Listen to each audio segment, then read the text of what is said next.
Hello.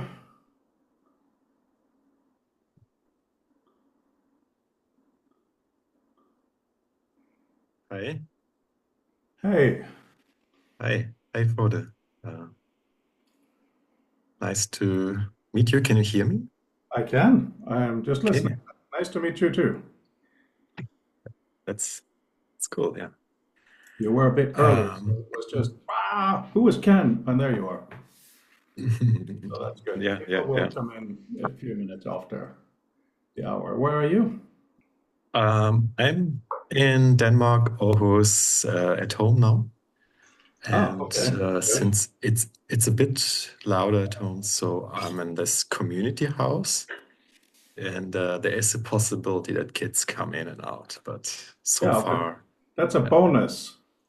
yeah, yeah. That isn't, my son will come in at some point. He just does. So hang on. But where are you from? You're not Danish, are you? No, no, I'm mixed actually. I'm born in Germany, mixed Japanese German, and yeah, I think I was mostly in Germany, and then in the US and States, I was there in the last 10 years, so kind of a bit more international vibes here. You're mixed Japanese. Yeah, That's yeah, yeah, half. fascinating. My wife is half Right. Japanese. Oh, right, So right. therefore my son, of course, is a quarter Japanese, and that means Yeah, I'm part Japanese through my son. yes, yes. My daughter is quarter Japanese. Yeah. Excellent. Yes, but I'm therefore through my son going back up, I become part Japanese. That's how I like to pretend. So you're a bit frozen.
Hi Andrew. Hi Carl.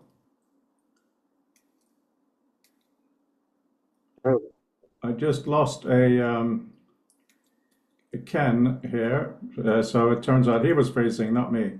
Andrew, what in the world are you doing? I'm on my way to Seattle.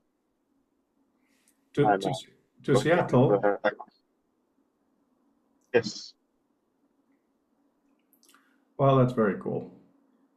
These calls are supposed to be a bit random. So, yeah, Ken tried to log in and he disappeared, so he'll be back. Ken is new to our community. He is a XR researcher, developer, academic in the land of Denmark. And I know Dini won't be here today because she's currently our neighbor. She's in Stuttgart, right? So that's cool. And we'll see who else. Give ourselves a few minutes to have a discussion. That's a surprise.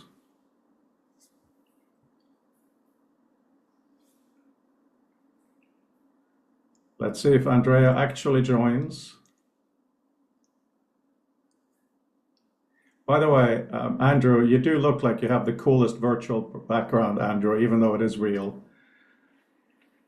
Hi, Andrea. What a Well, surprise to see you. Very, very pleasant surprise. Hi, thank you for the. I know I love these meetings, but I rarely make it. So I actually really appreciate when you give me a nudge now and then. Thank you for that. I'm sorry it takes effort on your part to get me to show up, but I'm happy to be here. I have a deadline today, so I can only be here for 1 hour. But yeah, thanks. Thank you for reaching out. That's nice I to hear. read what you said. I read the PDF. It's very exciting stuff. Yeah, that PDF itself, okay, I'll say this before the rest of the group because Mark is here and he's the most important in this context. The PDF itself turns out to be hugely important when it comes to spaces because I shared that PDF with the general community, including Deanie, my partner in Sloan, and Mark. And from Deanie, I got some very strange comments back, such as, why is this missing? Why isn't that there? Kind of academic. Hang on, I'll wait for Ken to rejoin us. Because I think this is an interesting kickoff to our space discussion, even though it sounds a bit not. And then we'll do some brief intros when there's more of us. Yeah, Ken is in Copenhagen. He does some interesting XR stuff. If you haven't met him, today will be good for that. Hang on a second. His full name is Hare. I'm not going to dare pronounce it because I will do it wrong. Just give him a few more seconds.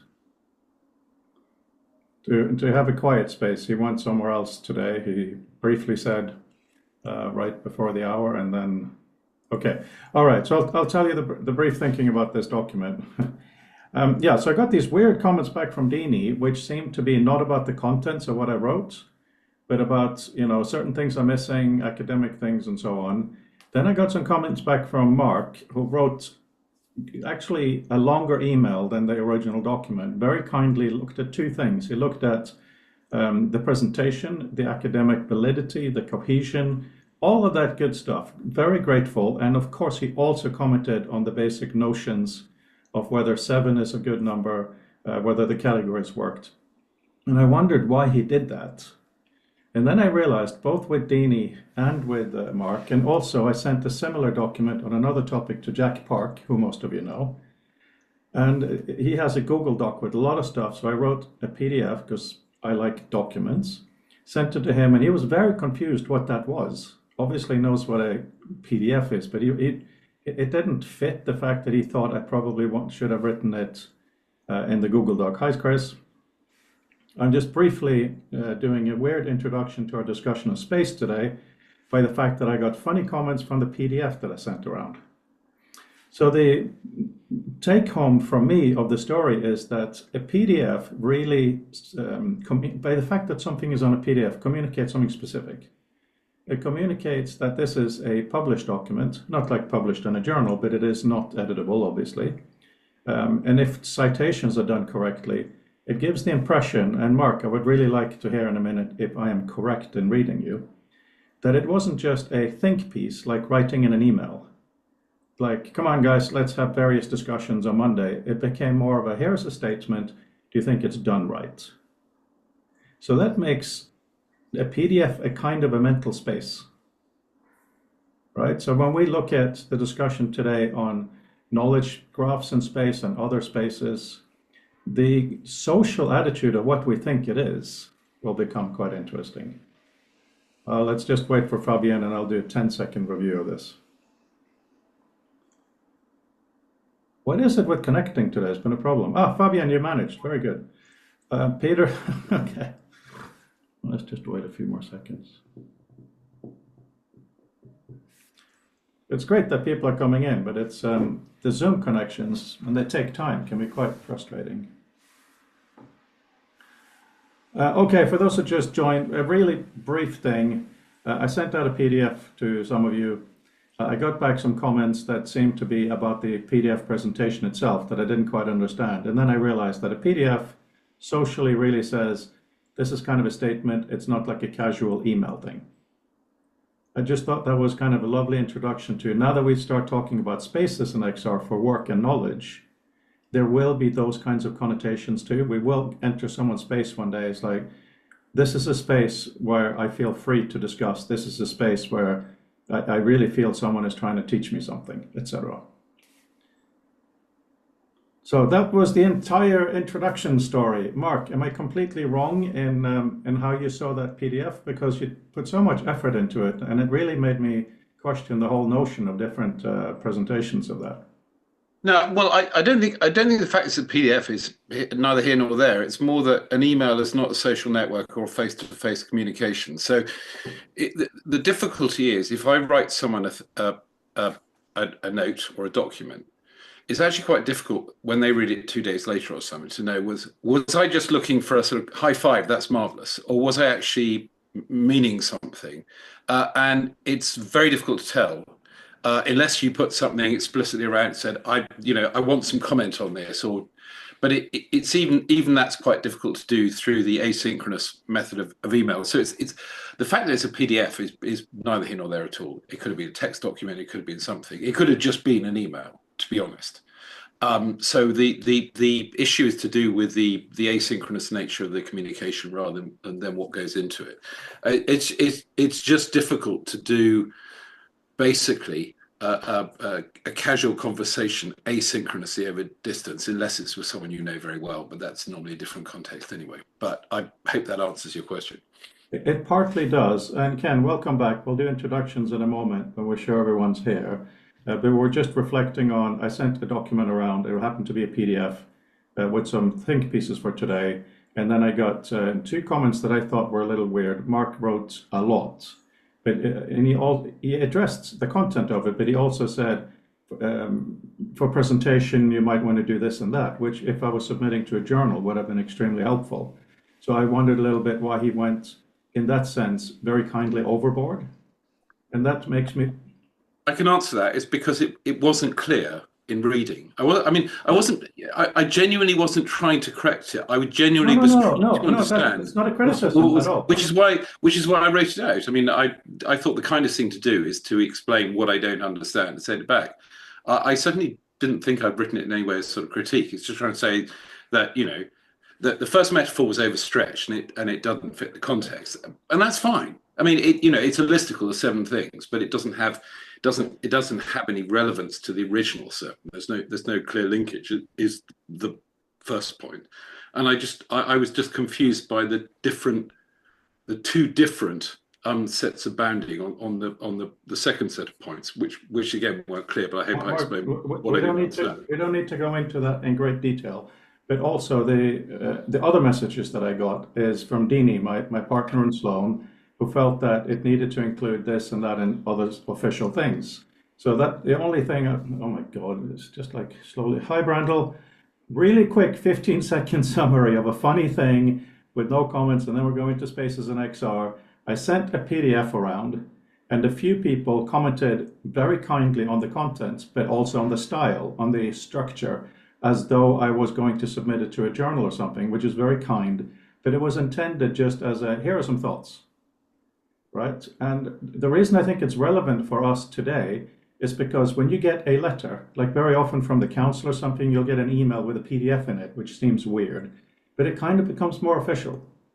So depending on whether you put something in Slack or email, of course, we know that medium are different. But as we start talking about XR environments, I thought it was a bit of a wake-up call to think of the different kind of environments we look at, the different kind of spaces. They will also over time carry with them, this is an official presentation that Brandel has made. This is a rough thought that Ken has, and that will be literally in the space.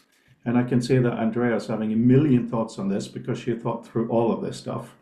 So I think now maybe it's a good time for introductions. What do you think? Excellent. So we'll start with Andrew, if we can hear you because you're on a train, hence the video being off. 30 seconds of Andrew Thompson, please. Yeah, let's give it a quick shot. Let's do it. Hold on. I Me think you spotty out need to here. I think you need to leave the video off. Can you hear me? Video off. Does that make it any better? Yes. It does, yeah. Yes. Okay. Well, I'll assume you can vaguely understand me. I'm Andrew. I am one of the developers of the project. Alongside Fabian. Both work on different projects that the developers made. Andrew, I think I'll have to do your introduction for you. The sound is very bad. How about I introduce you and you write in text here if there's anything to add or if I say anything egregiously wrong, okay? Okay. Ha ha. That's a very scared ha ha I'm reading there. Right. So Andrew is the genius head coder behind the work we're doing for the Sloan Foundation, with the first year being reading in XR, predominantly academic documents, and next year authoring in XR. Fabian has also joined us on that team, so that's why Fabian was mentioned by Andrew, and Fabian will do his own introduction. Andrew is at Washington State University, where he works with Dini Grigar, I love this PI, it's like private investigator, but no, investigator on this project. Anything else you'd like to add, Andrew? If you want to see the current work that Andrew has done, futuretextlab.info has direct links to it for the headset. On my screen, it's me next, but hopefully you know who I am since you're here, so thank you. I will then go over to Carl Arthur Smink. Good morning, good evening, wherever you're at. My name is Carl Smink. I'm a PhD student at Mississippi State. I am currently doing my dissertation on text entry methods in VR, specifically ones that do not require peripheral hardware. So I'm trying to do all of my implementation in software because we see in VR that text entry methods right now are all bad in terms of words per minute and in terms of accuracy. And VR is also struggling from a adoption perspective, partly due to content reasons and UX, which typing contributes to, but also due to inefficiencies and the need for end users to purchase additional hardware. So I'm trying to make my implementations, which are coming along very well, all in software so that you don't need to buy anything in addition to the headset in order to use them. That was succinct and on the mark. Thank you, Carl. Last week, Carl, who has been a very quiet member of the community, really started talking, and I'm so grateful. The questions and issues you raised last week has made my head spin for 7 days. Mr. Anderson, sorry, Dr. Anderson. Very quickly, so I've been lurking around in Future of Text since about 2017, when I sort of first came across it through studying with Freud at Southampton. Basically, I'm a sort of recovering PhD student / semi-retired independent academic. I'm still doing stuff effectively as a visiting fellow with Southampton University, and my main area of interest is in hypertext as a subject or a sort of philosophy, as opposed to doing things in hypertext. So less about doing stuff on the web and more about links and interconnected text. Thanks. Thank you, Mark. Rob, good morning. Good morning. I'm a writer. I did a computer game that I called an interactive novel called Portal in 1986, which seems to have come back into a sort of staggering life, thanks to Dini. What else can I say? I write books. I've also been interested in hypertext and was one of the founding members of the Electronic Literature Organization. So I have some cred in that area, although it's been a long time. But I wanted to say that I've started thinking about the word volume because I was talking to somebody about a book, and I realized that this is a volume. And it has a volume. And if I'm going to be in extended reality space, I'm interested in how we can explore reading through the third dimension, through the sense that there is volume, three-dimensional space. And so I started with looking at the definitions of volume, which are several. And I'm noodling about what to write about it. So we haven't even started yet, and you have changed the entire vocabulary of the chat. Great. Yes, Yeah, volume that and was my volume. intention. Yeah, no, that's beautiful. Yeah, that'll be a starting point when we or we're all said hello. So Jesse, or as you suggested, which you suggested I call you, or Chi Lee, if I try to do it properly. We met in Poland at the Hypertext conference. Very glad you are here. Please introduce yourself. Thank you, Rod. Glad to be here to meet everyone. I think I already met Rod and Rob. So, and also David. Yeah. Well, Mark is here. David is not here, unfortunately. Oh, sorry. Yeah, Mark. Sorry. Yeah. No, David should be here, so I'll quote you on that. Thank you. Okay. So I'm currently a master's student in Bologna University, studying computer science and a little bit of mixture of everything because I have like many interests in college and university. So I also attend courses like linguistics, cognitive neuroscience, and a little bit of NLP related courses. So yeah. And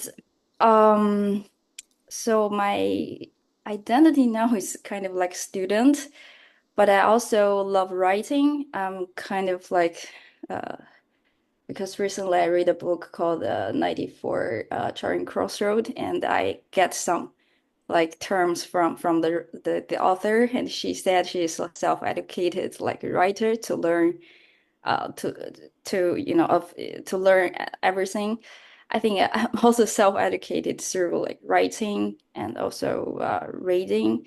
So previously, my interest is I have interest in technology and innovation all the time, but previously I was more into cryptocurrency, Bitcoin, and blockchain technology. But right now, my attention is a little bit shift to our AI and language technology. So I'm also a kind of experimenter. I built little tools with the help of many skilled people. I cannot build them like myself.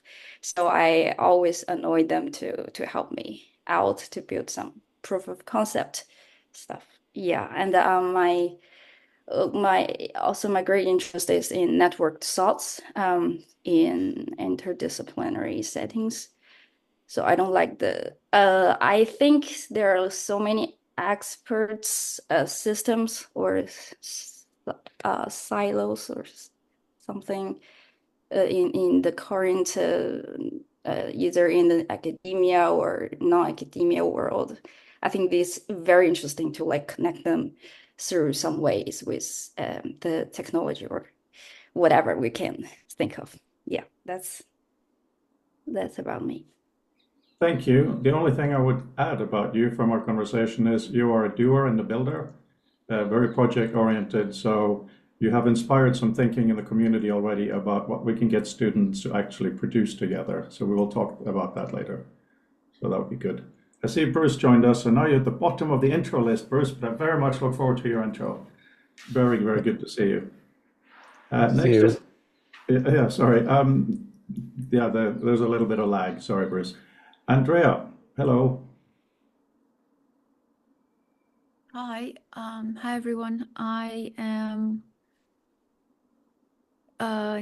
traditional terms an architect and an XR developer. I like to join this kind of discussions, however, because of the side of me that I consider post-disciplinary. It's basically, I'm interested in spatial technologies as a methodology and an implementation medium to just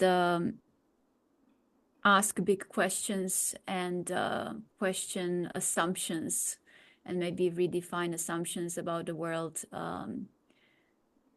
Yep, that's about it.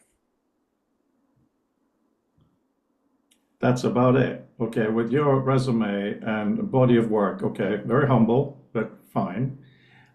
Chris Gebhardt, please. Hi, so my background is more in the traditional computer science and software engineering fields, and more specialized in distributed and decentralized systems. I've more recently shifted focus to AI implications. So just experimenting in that domain in a minute. I have a existing project that I was independent research project that called Info Central that was aiming to create a decentralized internet set of standards that's been kind of on hold because of the AI implications. And so it's, yeah, it's pretty much where it's at right now. Yeah, Chris, thank you. It's going to be so much more important to figure out distributed systems in a distributed world, especially with XR. So it's perfect. Hello, Fabian. Hello, hello. So I'm a prototypist, which is a fancy way to say I'm a lazy developer who cannot finish any piece of software. And I get to be creative, which means I don't really know what I'm doing. I do that professionally, mostly for the European Parliament, for the Innovation Department. I'm here because of Brandel, because half a decade ago, more than this, I was probably whining that everybody used VR for games. And he was like, hey, I'm not doing this. Here is VR for documents and things. And by whining more, he introduced me to this group that is like, whoa, text is not just a couple of lines, it can be a lot more. And I've been coming back since. I also now contribute with more prototypes to the Sloan work, and specifically again on how can we bring XR for knowledge work, specifically publishing or researching, and thus manipulating academic documents. So again, not games. I do love XR games, but I think the medium itself can do a lot more. Again, I don't know how. That's why I'm here, and that's why I do prototypes here and there. So yeah, thanks for having me. So it's really important for context what Fabian said about prototypes. We're trying to build lots of prototypes as part of this community, but it's really important that we try to make them work together. Ken, you are next. Yeah, hi.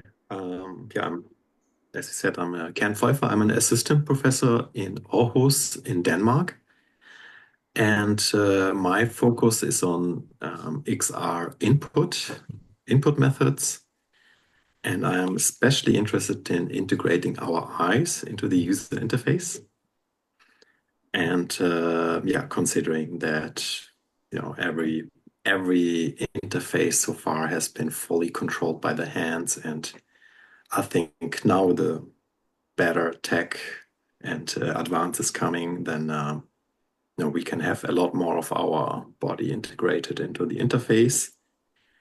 And I hope to think that some of the inputs also relate to text entry. Obviously, also someone already mentioned that text entry is one of the hardest challenges in 3D. So great to see you all. Thank you, Ken. I would suggest all of you, if you have a piece that represents what you do, please put a link in the chat. One of the things that we really want to do in this community is let people sell. We don't have to be subtle. If there's something you're excited about and you're working about for the future of text book and in chat and text, just sell the hell out of it. If it's your passion, be passionate. Don't pretend it's all about just highfalutin discussion. So yes. And highfalutin, Brandel, you're next. Thank you very much for the recommendation. So I am my name is Brandel Zetranuk. I've been playing with VR for the last 10 years or so, and been fairly ardently building word processors and sort of text input output systems and environments to the most realistic extent I can manage, at least for the last 8. While I'm acting very much here in a personal capacity, not representing anybody else, I work at Apple and just got back from the World Wide Web Consortium meeting where I had a really great and successful presentation of the HTML model element. That is the idea that we will be able to make intrinsically spatial components for the web, and Samsung and Meta are going to help me. So that's very convenient, and we have a broad scale agreement about what are the appropriate baseline formats with Google, which was going to be a very significant problem that we now have largely resolved. So that's really fun. My motivations within the sort of the context of trying to work within these aircraft carriers of organizations in order to make this happen is that I think standards matter, defaults matter, and making sure that everybody understands what the underpinning sort of motivations for something like a 3D model are, because people can have very different ideas in their heads, and they can think that they agree on things that they actually don't. So I think this is a really important step. Also worked with people about what might be done to spatialize both audio input and output in a slightly better way. So being able to put speech in places on the web and things like that. But my philosophical motivations, again, very, very much representing myself, are that the concepts of extended mind and embodied cognition. This idea that we actually think with our bodies and our spaces, something that Andrea and other people with more experience in architecture are know fairly intrinsically, but something that is largely lacking from computer science as a discipline. This idea that what we do to make sense of things is orient ourselves in relation to them. We have memories and actions that are sort of characterized by the kinds of movements and ways that we occupy space. If we have the ability to make computing do that work for us as well, then we have a chance of better understanding what we're doing with computers. So that's where I am and why I'm so excited about being able to participate in this community. Thank you. Well, participate in the community. It's a little deeper than that. So I've been running the Future of Text Symposium for over a decade now, annually. And for maybe 3 years, 4 years, something like that, we've had these Monday calls. And I was finishing my PhD, mature student and all of that. And two things I didn't want to look at was AR and VR. Sorry. Okay, come and say hi real quick. Hi. Hi. The young schoolboy is back. Mama's going to have to help me because guess what? We're having a meeting. No, then come. I cannot come. Please go to Mama and help. Love you. Bye. Okay. So there were two things I absolutely didn't have space for was AI and VR.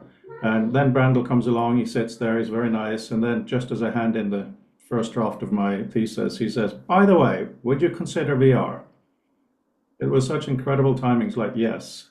And then he sold me the whole notion of what it might be. So the entire community has changed because of you, Brandel.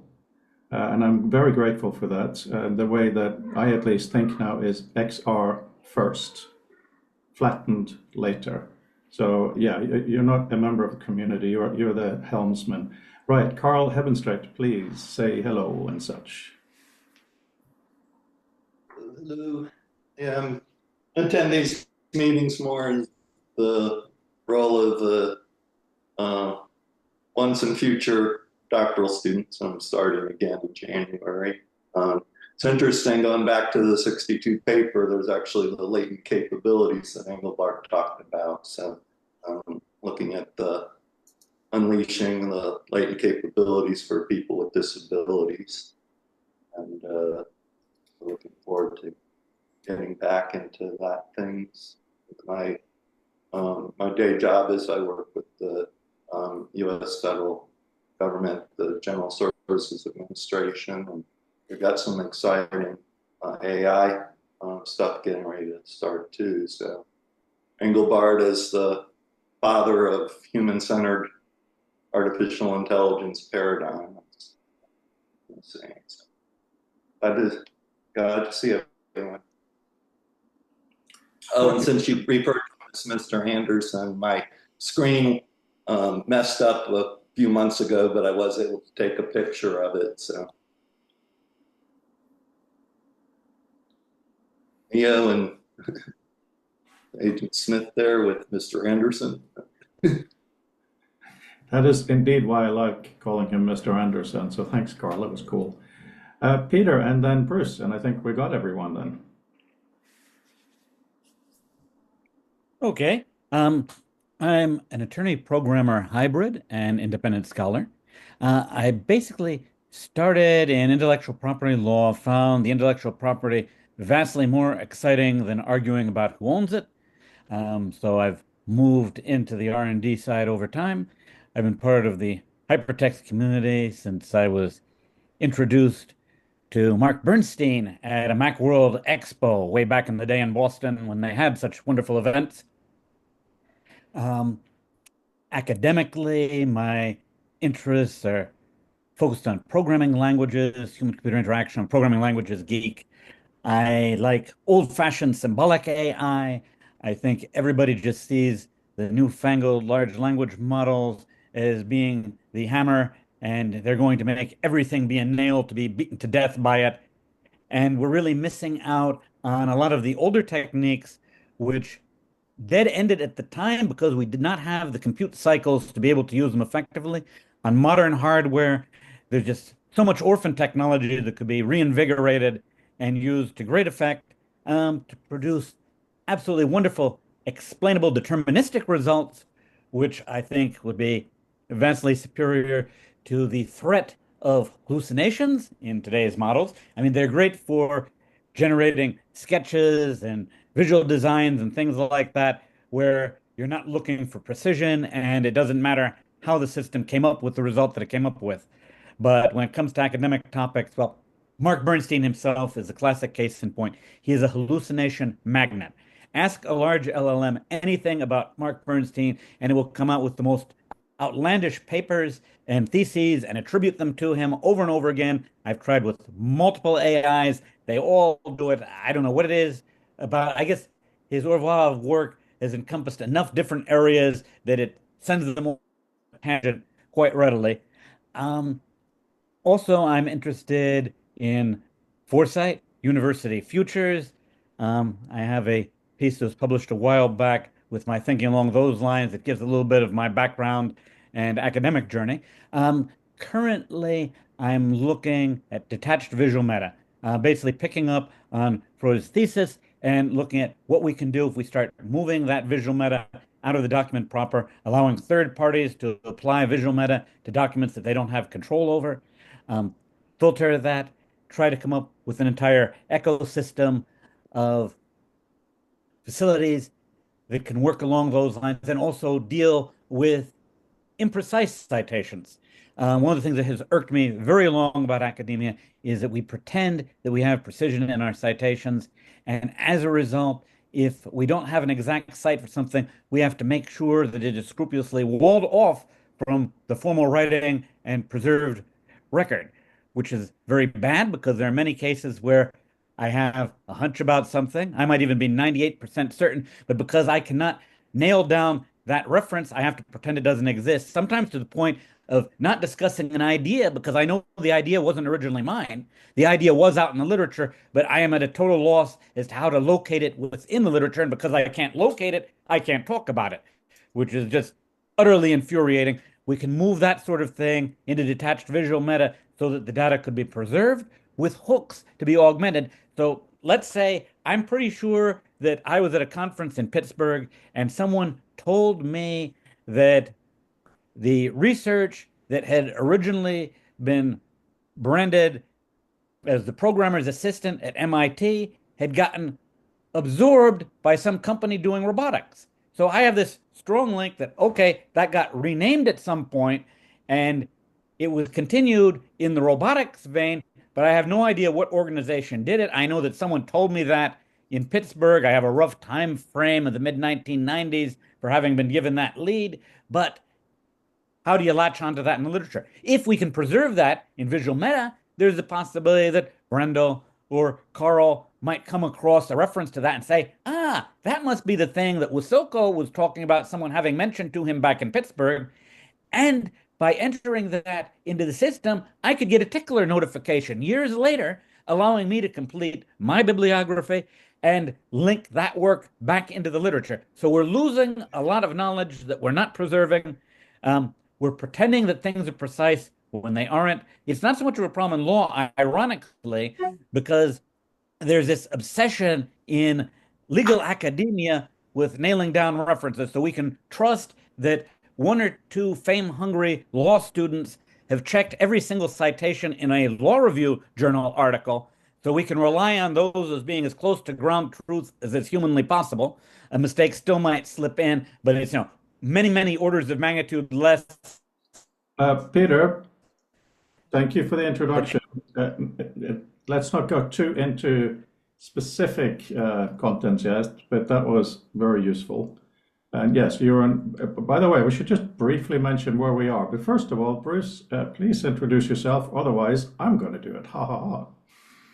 Well, I'll just say that I'm a friend of Frodo's from a long, long time ago. Maybe I'm partially responsible for instigating his career in this whole area.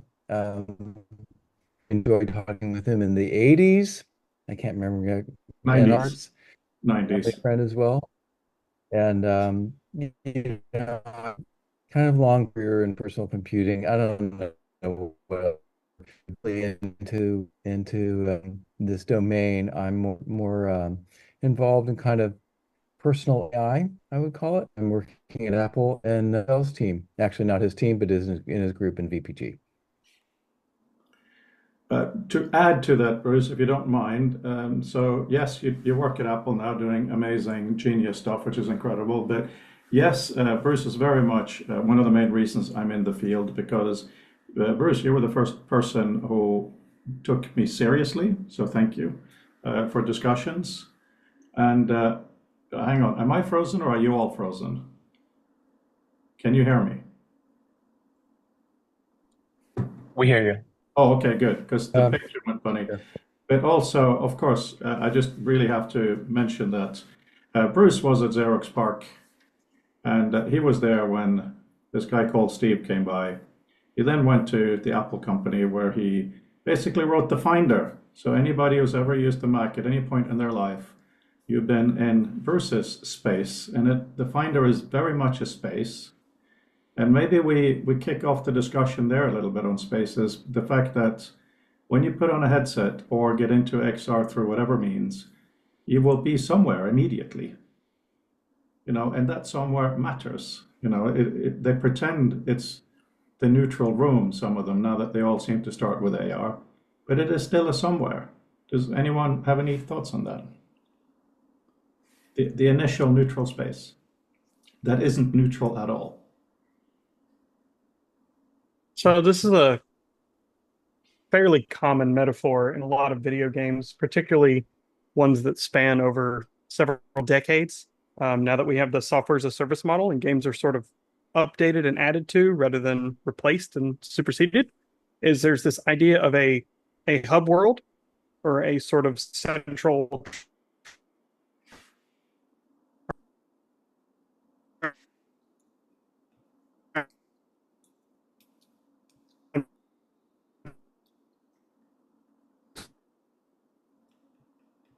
destination, and then you go from the hub to where you're actually going.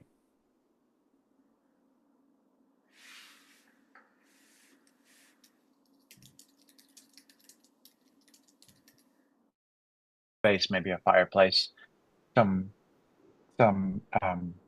chairs and things like that, but they're not really a particularly accurate description of what kind of agency, what kind of opportunities exist at that location.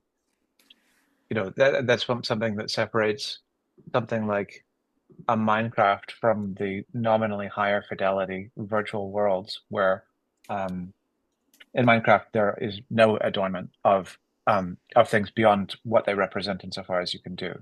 And that's an interesting thing to take because a lot of people find it challenging to build something that has a reason for all of the parts of it. But I think that it's a lot more comforting to present things only insofar as they represent. So I'm looking forward to more of that. So the irony is I lost connection there for a bit. Thankfully, we'll have fiber here soon, so in the future meetings it should be much better. Could anyone please give me 10 seconds of what I missed? I'm so sorry.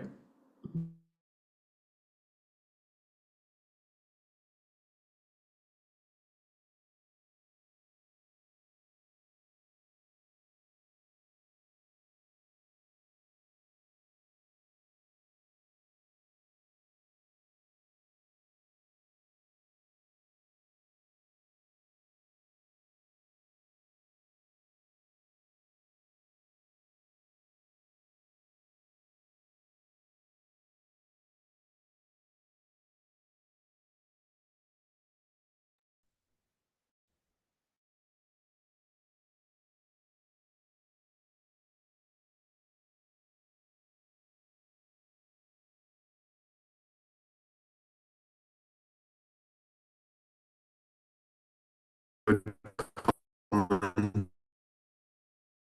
home in the physical world, and wherever we are, it takes a lot of time to travel back to our, cozy home that we have.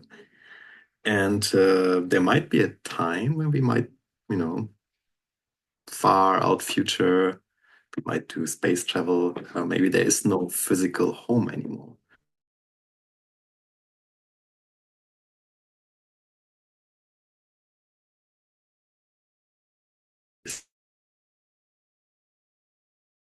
I think you want to try to break it down.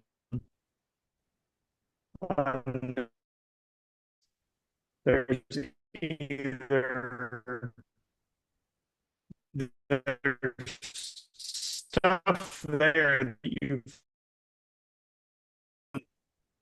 sort of an aesthetic reason